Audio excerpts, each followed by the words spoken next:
ഈ തെരഞ്ഞെടുപ്പിൽ U D F പ്രവർത്തകന്മാർ മാത്രമല്ല, വിശ്വാസികൾ മാത്രമല്ല, യു ഡി എഫിനെ പിന്തുണയ്ക്കുന്നവർ മാത്രമല്ല,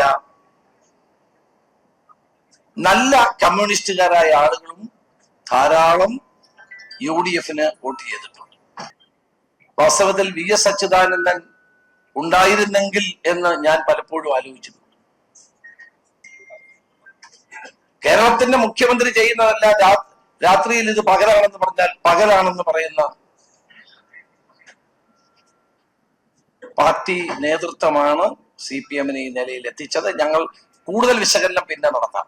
വോട്ടെണ്ണൽ ഇപ്പോഴും പുരോഗമിച്ചുകൊണ്ടിരിക്കുകയാണ്. എന്നാൽ കിട്ടുന്ന വിവരങ്ങളുടെ അടിസ്ഥാനത്തിൽ കേരളത്തിലെ യു ഡി എഫിന് ഐതിഹാസികമായ ഒരു ചരിത്ര വിജയത്തിലേക്ക് കുതിക്കുന്നു എന്നതാണ് മനസ്സിലാക്കാൻ കഴിയുന്നത്. 102 സീറ്റുകളിലാണ് ഇപ്പോൾ യു ഡി എഫ് മുന്നേറ്റം തുടരുന്നത്. ഈ ഐതിഹാസികമായ വിജയം നൽകിയ കേരളത്തിലെ ജനങ്ങളോട് ഈ തെരഞ്ഞെടുപ്പിന്റെ പ്രചരണ സമിതിയുടെ ചെയർമാൻ എന്ന നിലയിൽ നന്ദി രേഖപ്പെടുത്താൻ ഞാൻ ആഗ്രഹിക്കുകയാണ്. ഈ വിജയം ഒരു ചരിത്രപരമായ അനിവാര്യതയായിരുന്നു എന്നതാണ് തെളിയിക്കുന്നത്. കേരള ജനത കഴിഞ്ഞ 10 വർഷം അനുഭവിച്ച ദുരിതങ്ങളും പ്രയാസങ്ങളും പ്രതിസന്ധികളും കണക്കിലെടുത്തുകൊണ്ട് നടത്തിയ ഒരു ജനവിധിയായിട്ടാണ് ഞാൻ ഇതിനെ കാണുന്നത്. ഈ ജനവിധി ഞങ്ങളെ കൂടുതൽ ഉത്തരവാദിത്തമുള്ളവരാക്കി മാറ്റുന്നു. ഈ ജനവിധിയെ ആദരവോടെയും ബഹുമാനത്തോടെയും ഞങ്ങൾ കാണുന്നു. വളരെ വിനയത്തോടെ ഈ വിധി നൽകിയ ജനങ്ങളോടുള്ള പ്രത്യേക നന്ദി ഞാൻ വീണ്ടും ആവർത്തിക്കുന്നു. ഒരു കാര്യം വളരെ വ്യക്തമാണ്. കേരളത്തിലെ യു ഡി എഫ് പ്രവർത്തകന്മാർ, നേതാക്കന്മാരും ഒരു മനസ്സോടെ ഈ തെരഞ്ഞെടുപ്പ് രംഗത്ത് സജീവമായി പ്രവർത്തിച്ചിരുന്നു. പ്രചരണ സമിതിയുടെ ചെയർമാൻ എന്ന നിലയിൽ പ്രചരണ പരിപാടികൾ കോർഡിനേറ്റ് ചെയ്യുന്നതോടൊപ്പം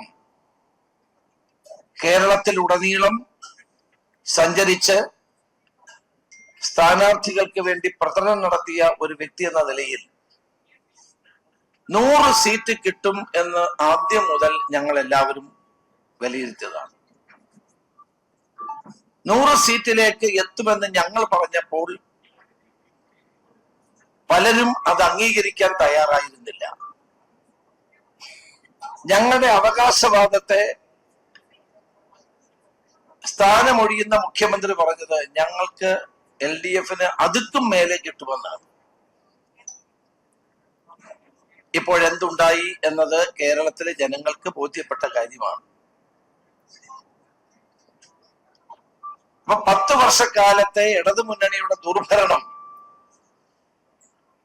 ഓരോ തെരഞ്ഞെടുപ്പിലും ഉണ്ടായ പരാജയം, അതൊന്നും ഗവൺമെന്റിന്റെ വിധിയെഴുത്തല്ല എന്നാണ് മുഖ്യമന്ത്രി പറഞ്ഞത്, പാർട്ടി സെക്രട്ടറി പറഞ്ഞത്. പാർലമെന്റ് തെരഞ്ഞെടുപ്പിൽ 20-ൽ 18 സീറ്റ് ഞങ്ങൾക്ക് കിട്ടിയപ്പോൾ അവർ പറഞ്ഞു ഇത് കേരള ഗവൺമെന്റിനെതിരായ വിധിയെഴുത്തല്ല എന്ന് പറഞ്ഞു. പഞ്ചായത്ത് തെരഞ്ഞെടുപ്പിൽ ഞാൻ ഇപ്പോഴത്തെ വിജയം ഉണ്ടാകുമ്പോഴും ഇനി അത് തന്നെയായിരിക്കും ഇവർ പറയാൻ പോകുന്നത്. ഒരു പാർട്ടി എന്ന നിലയിൽ സി പി എം ഗുരുതരമായ ജീർണത നേരിടുന്നു എന്ന് ഈ തെരഞ്ഞെടുപ്പ് തെളിയിക്കുക. ഈ തെരഞ്ഞെടുപ്പിൽ യു ഡി എഫ് പ്രവർത്തകന്മാർ മാത്രമല്ല, വിശ്വാസികൾ മാത്രമല്ല, യു ഡി എഫിനെ പിന്തുണയ്ക്കുന്നവർ മാത്രമല്ല, നല്ല കമ്മ്യൂണിസ്റ്റുകാരായ ആളുകളും ധാരാളം യു ഡി എഫിന് വോട്ട് ചെയ്തിട്ടുണ്ട്. ഒരു കാലത്തും ഉണ്ടാകാത്ത നിലയിലായിരുന്നു തെരഞ്ഞെടുപ്പ് പ്രഖ്യാപിച്ച ശേഷം സി പി എം നേതാക്കന്മാർ UDF വരാനുള്ള താല്പര്യം കാണിച്ചത്. ഐഷ പോറ്റിയിലാണ് ആദ്യം തുടങ്ങിയത്. ഐഷ പോറ്റിയെ പോലെ സമ്മതയായ ഒരു രാഷ്ട്രീയ നേതാവ് അവര് CPM-ൽ രാജിവെച്ച് UDF-ൽ കോൺഗ്രസിൽ ചേരുകയുണ്ടായി. അത് കഴിഞ്ഞപ്പോഴാണ് G സുധാകരൻ ആലപ്പുഴ ജില്ലയിലെ കമ്മ്യൂണിസ്റ്റ് പ്രസ്ഥാനത്തെ വളർത്തിയെടുത്ത ത്യാഗധനനായ അഴിമതി രഹിതനായ G സുധാകരൻ സ്വതന്ത്രനായി മത്സരിക്കാൻ തീരുമാനിച്ചു. ഞങ്ങൾ അദ്ദേഹത്തെ പിന്തുണച്ചു. പയ്യന്നൂരിൽ ഉണ്ടായ സംഭവം, രക്തസാക്ഷി ഫണ്ട് വെട്ടിച്ച പാർട്ടി നേതൃത്വത്തിനും അവിടുത്തെ MLA-ക്കുമെതിരെ സംസാരിച്ച കുഞ്ഞികൃഷ്ണനെ ഒരു നോട്ടീസ് പോലും കൊടുക്കാതെ പാർട്ടിയിൽ നിന്ന് പുറത്താക്കി. ഇന്നിപ്പോ വിജയത്തിന്റെ പാതയിലാണ് അദ്ദേഹം. തളിപ്പറമ്പിൽ കേരളത്തിലെ കമ്മ്യൂണിസ്റ്റ് പാർട്ടിയുടെ ചരിത്രത്തിൽ ഒരു സെക്രട്ടറിയും ചെയ്യാത്ത കാര്യമാണ് സ്വന്തം ഭാര്യയ്ക്ക് ടിക്കറ്റ് കൊടുത്ത് അദ്ദേഹം ഒഴിയുന്ന സീറ്റിൽ ടിക്കറ്റ് കൊടുത്ത് മത്സരിപ്പിച്ചത്. മലമ്പുഴയിൽ VS അച്യുതാനന്ദന്റെ സന്തത സെക്രട്ടറിയായിരുന്ന സുരേഷ് പുറത്തു വന്ന് കൈപ്പത്തിയിൽ മത്സരിക്കാൻ തീരുമാനിച്ചു. മലമ്പുഴയിലെ ഭൂരിപക്ഷം നിങ്ങൾക്കൊന്ന് വിലയിരുത്താം. CPM-ന്റെ PK ശശിയെ പോലെ പാലക്കാട് ജില്ലയിൽ കമ്മ്യൂണിസ്റ്റ് പാർട്ടിക്ക് വേണ്ടി സംഭാവനകൾ നൽകിയ വ്യക്തിയെ പാർട്ടിയിൽ നിന്ന് പുറത്താക്കും. അതുപോലെയാണ് നിരവധിയായ പാർട്ടി നേതാക്കന്മാരും പ്രവർത്തകന്മാരും ശക്തമായ പ്രതിഷേധം രേഖപ്പെടുത്തി മുന്നോട്ട് വന്നു. വാസ്തവത്തിൽ VS അച്യുതാനന്ദൻ ഉണ്ടായിരുന്നെങ്കിൽ എന്ന് ഞാൻ പലപ്പോഴും ആലോചിച്ചിട്ടുണ്ട്. കേരളത്തിന്റെ മുഖ്യമന്ത്രി ചെയ്യുന്നതല്ല രാത്രിയിൽ ഇത് പകലാണെന്ന് പറഞ്ഞാൽ പകലാണെന്ന് പറയുന്ന പാർട്ടി നേതൃത്വമാണ് CPM-നെ ഈ നിലയിൽ എത്തിച്ചത്. ഞങ്ങൾ കൂടുതൽ വിശകലനം പിന്നെ നടത്താം. ഇപ്പോഴാ വിശകലനത്തിലേക്ക് ഞാൻ പോകുന്നില്ല. ഞാൻ പറഞ്ഞു വന്നത് കമ്മ്യൂണിസ്റ്റ് മാർക്സിസ്റ്റ് പാർട്ടിയുടെ ജീർണതയ്ക്കെതിരായി ശബ്ദമുയർത്താൻ ആരും ഉണ്ടായില്ല. പണ്ടൊക്കെ CPI-ക്കാർ ശബ്ദം കാനൻ രാജേന്ദ്രനും വെളിയമ്പാർഗനും ഉള്ളപ്പോ CPI പറയും. ഇപ്പൊ അതുമില്ല. അപ്പോൾ ഇടതുപക്ഷ ജനാധിപത്യ മുന്നണിക്കു കാലാകാലങ്ങളായി വോട്ട് ചെയ്തിരുന്ന നല്ലൊരു ജനവിഭാഗം ഇത്തവണ UDF-ന് വോട്ട് ചെയ്തു. അവരോടും ഞാൻ നന്ദി പറയുന്നു. ഇത് ഭരണവിരുദ്ധ വികാരം കൊണ്ട് മാത്രമുണ്ടായ ഒരു വിജയമാണെന്ന് ഞാൻ കാണുന്നില്ല. ഈ വിജയത്തിന്റെ പിന്നിൽ ഏറ്റവും ശക്തമായി ഞങ്ങൾക്ക് നേതൃത്വം കൊടുത്തത് ശ്രീ രാഹുൽ ഗാന്ധിയാണ്. ഈ നമ്മുടെ ഞങ്ങളെ നേതാക്കന്മാരെ മുഴുവൻ ഡൽഹിയിൽ വിളിച്ചു വരുത്തി ജയിക്കേണ്ടതിന്റെ ആവശ്യകത ചർച്ച ചെയ്ത് ഒരു ടീമായി, ഒരു ടീം UDF-ആയി പ്രവർത്തിക്കാനും പാർട്ടി ഒറ്റക്കെട്ടായി പ്രവർത്തിക്കാനും ഒക്കെ നേതൃത്വം ഞങ്ങൾക്ക് നൽകിയ ശ്രീ രാഹുൽ ഗാന്ധിയും കോൺഗ്രസ് അധ്യക്ഷൻ മല്ലികാർജുന ഖാർഗെജിയുമാണ്. ശ്രീമതി പ്രിയങ്ക ഗാന്ധിയുടെ സാന്നിധ്യവും ഉണ്ടായിരുന്നു. ശ്രീമതി സോണിയാഗാന്ധിയുടെ അനുഗ്രഹവും ഉണ്ടായിരുന്നു. രാഹുൽ ഗാന്ധി പ്രഖ്യാപിച്ച 5 ഗ്യാരണ്ടികൾ ഈ തെരഞ്ഞെടുപ്പിൽ വലിയ തോതിലുള്ള സ്വാധീനം ചെലുത്തിയിട്ടുണ്ട്. ഈ 5 ഗ്യാരണ്ടികളും സമയബന്ധിതമായി ഞങ്ങൾ പൂർത്തീകരിക്കും. രാഹുൽ ഗാന്ധിയും പ്രിയങ്ക ഗാന്ധിയും കേരളം മുഴുവൻ നടത്തിയ പ്രചരണ സമിതിയുടെ ചെയർമാൻ നിലയിൽ ഞാൻ പറയുന്നു, വലിയ പ്രയോജനമുണ്ടായി.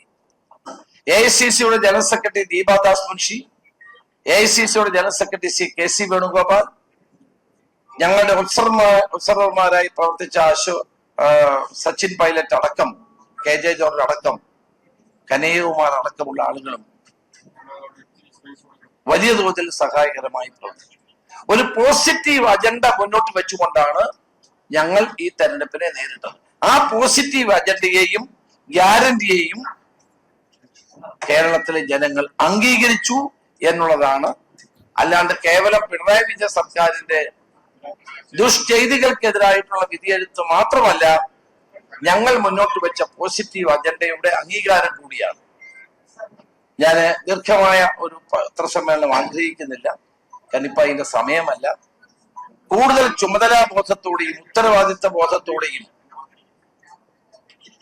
UDF ഒരുമിച്ച് മുന്നോട്ട് പോകും.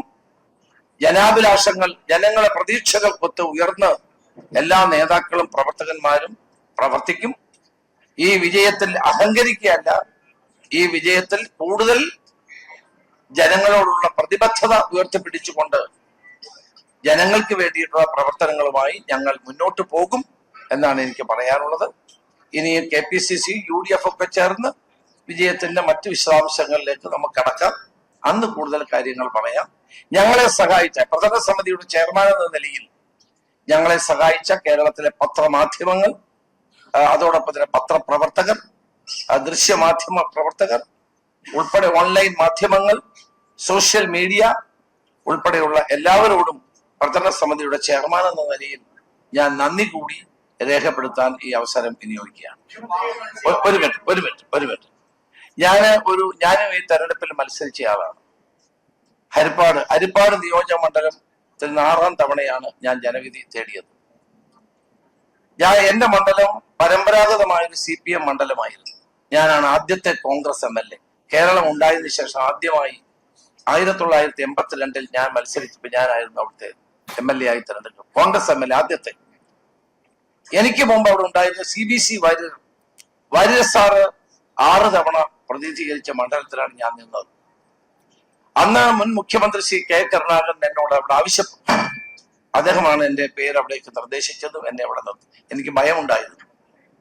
26ാമത്തെ വയസ്സിൽ എന്നെ അവിടെ നിർത്തി വിജയിപ്പിച്ച ജനങ്ങൾ ഓരോ തെരഞ്ഞെടുപ്പിലും എന്റെ ഭൂരിപക്ഷം കൂട്ടുകയാണ് ചെയ്തത്. 4000 വോട്ട്, 5000 വോട്ട്, പിന്നീട് 10000 വോട്ട്, 13000 വോട്ട്, 18000 വോട്ട്, ഇപ്പോഴെനിക്ക് 23377 വോട്ട് തന്നെ വിജയിപ്പിച്ച ഹരിപ്പാട് മണ്ഡലത്തിലെ ജനങ്ങളോട് ഞാൻ നന്ദി രേഖപ്പെടുത്തുന്നു. ഇപ്പൊ ഞാൻ പെട്ടെന്ന് ഈ പത്രസമ്മേളനം നടത്താൻ കാര്യം എനിക്ക് അങ്ങോട്ട് പോകണം. കാരണം അവരോട് നന്ദി പറയണമല്ലോ, ഹരിപ്പാട്ടെ ജനങ്ങളോട്. അവരോടുള്ള എന്റെ വികാരപരമായ ബന്ധം ഒരു കുടുംബ ബന്ധമാണ് എനിക്ക് എന്റെ മണ്ഡലത്തിലെ ജനങ്ങളോടുള്ളത്. അതിനകത്ത് എനിക്ക് രാഷ്ട്രീയമൊന്നുമില്ല. ഹരിപ്പാട്ടെ ജനങ്ങളുമായി എല്ലാവരും എനിക്ക് വോട്ട് ചെയ്യുന്ന ആളുകളാണ്. അല്ലെങ്കിൽ ഹരിപ്പാട് മണ്ഡലത്തിൽ ഞാൻ 10 വർഷമായി ആലപ്പുഴ ജില്ലയിൽ ഞാൻ മാത്രമാണ് UDF MLA. ഇത്തവണ അത് മാറ്റി, അത് ചേർത്തലയും ചെങ്ങന്നൂരായോ ആയിക്കൊണ്ടിരിക്കുകയാണ്. മാത്രമാണ് ഇപ്പം മാവേലിക്കര ഉണ്ടെന്ന്. ബാക്കി എല്ലാ മണ്ഡലങ്ങളും UDF വിജയിക്കുകയുണ്ടായി. അപ്പൊ ഞാൻ ഒറ്റയ്ക്ക് പോരാടണമെങ്കിൽ ഇപ്പൊ നമ്മളോടൊപ്പം വേറെ MLA-മാരുടെ UDF ഉണ്ട്. അവർ അതിനുവേണ്ടി ആലപ്പുഴ ജില്ലയിലെ ജനങ്ങളോടും പ്രത്യേകം ഞാൻ നന്ദി രേഖപ്പെടുത്തുകയാണ്.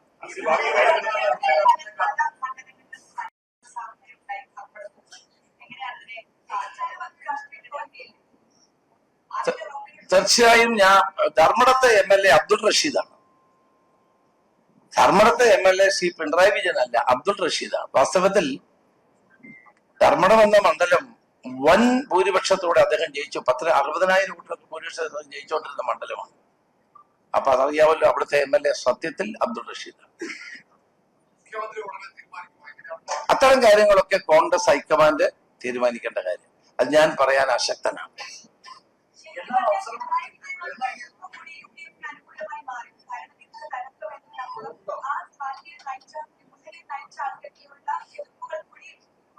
ഞാൻ അങ്ങനെ വ്യക്തിപരമായി ആരെ ആക്ഷേപിക്കാനോ അല്ലെങ്കിൽ വിമർശിക്കാനോ ആഗ്രഹിക്കുന്നില്ല. അതൊക്കെ ജനങ്ങൾ വിലയിരുത്തി നൽകിയ ഒരു വിധിയാണ്. അത് ഞങ്ങൾക്ക് അതുകൊണ്ട് അത്തരം ഈ വിജയം കിട്ടിയതിന്റെ പേരിൽ ആരെയെങ്കിലും ആക്ഷേപിക്കാനോ അവരെ അപമാനിക്കാനോ ഒന്നും ഞങ്ങൾക്ക് താല്പര്യമില്ല. ഞങ്ങൾ ഈ ജനവിധിയെ വളരെ ആദരവോടുകൂടി ജനങ്ങൾ നൽകിയ ജനവിധി കൊണ്ട് മികച്ച ഭരണം UDF ജനങ്ങൾക്ക് വേണ്ടി കാഴ്ചവെക്കുക എന്നുള്ളതാണ് ഉത്തരവാദിത്വം.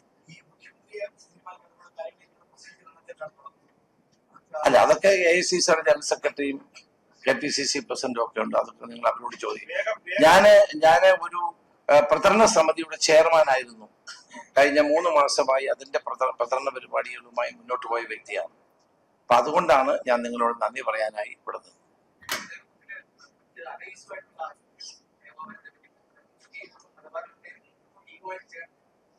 അല്ല, ഐക്യജനാധിപത്യ മുന്നണി വളരെ സമർത്ഥമായ നിലയിൽ പ്രചരണം മുന്നോട്ട് കൊണ്ടുപോകാൻ കഴിഞ്ഞു.